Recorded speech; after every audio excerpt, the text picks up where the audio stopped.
Gallagher had to go for a couple reasons. We'll start off, what was the actual investment that came to the situation with this bike? We were $500 in for the downhill bike itself, the way it was. Then I went ahead and got an investment of $200 for some Kodar brakes. Then I invested $400 into a fork. And then I had another $100 in cush core. We are actually headed out to Baker's Creek Reserve. So we're meeting up with someone because we are trading out Gallagher. This bike's gonna have half the travel that the Glory has. Just stay tuned and let's see what kind of bike it's gonna be. Bacon, black sugar croissant thing.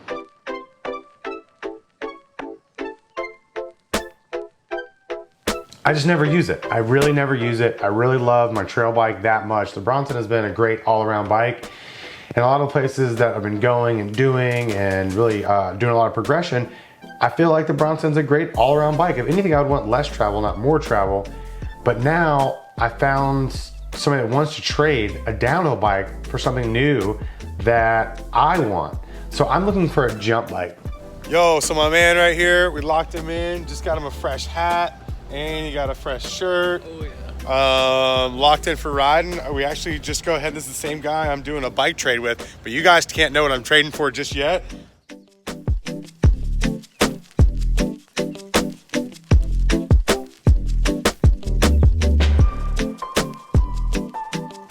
The reason why I'm looking for a jump bike is there's this new place called the Riveter.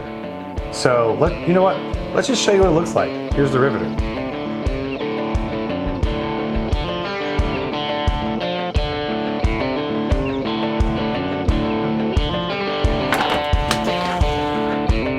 Hey, Steady, good morning. Yeah, what's up? What's up, guys? How's it going?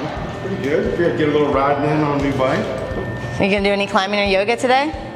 I'll probably skip out on the yoga, but I might do some climbing. Cool. Got some good finger stretching going on. Awesome, sweet. Joey just rebuilt the lip. It's running really good. Oh, sweet. Well, I'm gonna slide through there and get it done. All right, sweet. Thanks, buddy. Yeah. Oh, buddy.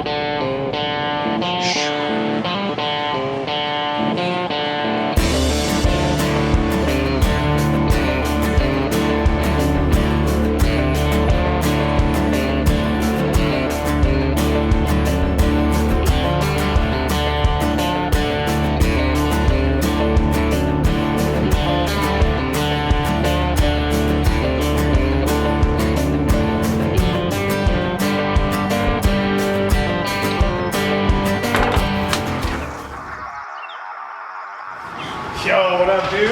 What's up, Steady? Oh man, just hanging in there. Word. Just grabbed a new bike. You got a three-way? You finally got a new dirt jumper? Well, I got a dirt jumper. Okay. I took y'all's advice and the trail bike just wasn't working. So I pulled the trigger and traded my downhill bike for a slopestyle bike. I don't know if like anybody's here. Is there a chance you might be able to sneak out for a lap or two real quick? Kind of show me the run? Yeah, for sure. I'm down. Sweet, man. Let's do this.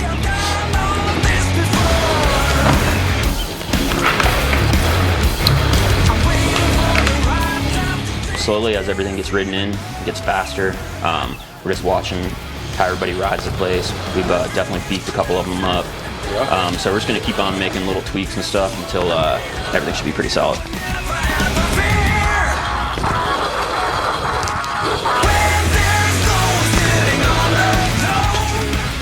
So I traded the downhill bike for a Polygon Treads ZZ. This bike is not stock. It was actually Barry Noble's, and I'll leave a description below for his YouTube page. Is a pro BMX and mountain bike rider, and he has modified this bike. There's a bunch of gradient parts on it, including the bars, the crank, the stem, small things like the bars came at 750s and now they're 760s. I haven't really looked at it. The drivetrain is now a 3-speed from what used to be a 7-speed. And I'm gonna see if I can do anything with the rear shock being a rock shocks. The spank wheels are on it. So the bike's been highly modified from when it's stock. So thanks Barry for all the upgrades, even though it was like second in between. I did reach out, love the channel, check out stuff. He's doing a lot of jump buildings and dirt stuff, just along with everybody else that's doing a lot of cool stuff going on. So definitely go check out his channel. I love this bike. I hopped on this bike and immediately felt at home. Everybody asks, well, how does a slope style bike feel? Well, a DJ is very sharp, and when you point it somewhere, it's gonna go right there. It's a little more relaxed than a DJ. You feel a little bit more on top of the bike, more like in the cockpit rather than like over the front. And it's forgiving, so like it's got 100 millimeters of travel in the rear, but I run it super stiff, so I only get about 50 of that, and I max it out at 275 PSI, which is probably not good for the shock. That's why I want to change that out. The front one is a Manitou Circus fork. I'm not sure what it's set at. The stock shock would have been 100 millimeters, but I've seen some of these Circus forks at 110, 120, 130, like, I don't know how it is. Maybe Barry, you can comment down below and let me know what the travel is on the fork that you put on this bike. You don't really need the brakes. I'm not gonna be riding in places where I'm really like fluctuating speed unless I decide like I'm gonna go ride slope style competition, which I probably won't do because I keep on blowing my knee up. But I'm loving this bike. I think it's the best place for it. I'm glad that the Riveter is here and gives me a place where I had a reason to get a bike like this. And I got to trade my downhill bike for a bike that I've been using. I've been at the Riveter, guys, at least every other day since they've been open. It is awesome. The vibes are great. The people are great. Everything going on there is amazing. They have non-alcoholic beverages, alcoholic beverages. You can just climb, you can just ride, you can just hang out and spectate. Just go there and sign your waiver and you're welcome to go check it out. And you don't have to do anything your first time you go out, but there's super flight. Definitely go grab Joey and let him show you around if he's there. Or Walker will be there. They're both the bike park people. So get out there, try some things. Hope you enjoy some of these runs, and we'll check you later when we do a bike upgrade on the Treads Easy.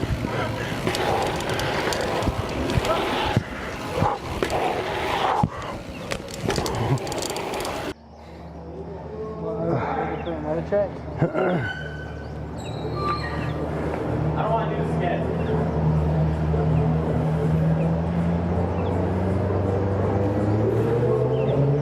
God, he's cooking, dude.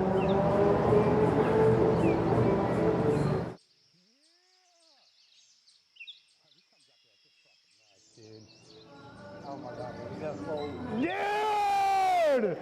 You are a wild man! You are a straight wild man. That step up's gotta be like a 7-foot step up.